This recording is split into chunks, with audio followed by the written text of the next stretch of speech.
Okay. In my little time left, I want to quickly move to West Papua and about the concerns about human rights situation and what the Australian government's current concerns are about human rights in West Papua.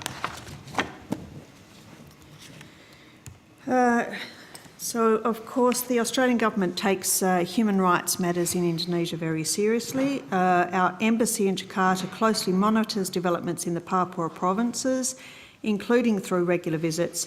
The embassy has a very good access to a large network of contacts spanning police, government officials, activists, students, etc. And it visits regularly. So, for example, just as an example, Australian officials visit regularly. In 2018, so far, Australian officials from our embassy have conducted 8 visits. In 2017, we had 26 visits. So it's been a consistent pattern. I can go sort of all the way back to 2013, but we go very regularly, and we use those opportunities to actually engage very closely in the human rights situation in Papua. And, for example, the Attorney General Brandis made an official visit to Papua in 2016 and met with local human rights activists as well. In the department's view, which Indonesian agencies are the worst perpetrators of human rights abuses? Is it the Indonesian police or the military? I'm not in a position to answer that. And are you detecting any shift in the types of human rights abuses being committed? We've seen some improvements, and we've certainly seen a commitment by the Indonesian government to the situation in Papua.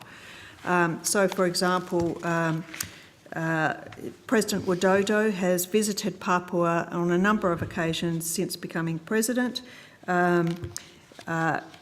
And most recently, actually, we very much welcomed Indonesia's hosting of an official visit to Indonesia by Mr. Zayed Rad Al Hussein, the UN High Commissioner of Human Rights in Jakarta, which was in February 2018. He called on President Widodo, met with cabinet ministers, and he also in his press conference mentioned that the Indonesian government had invited him to visit Papua.